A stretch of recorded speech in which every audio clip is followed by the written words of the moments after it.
In olden days, the crew of a sailing ship often included unfortunate wretches who were kidnapped while either drunk or drugged.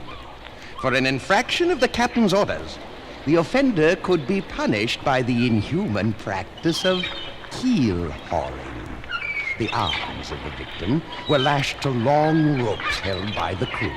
He was thrown off the bow of the ship and dragged along the barnacle-encrusted keel.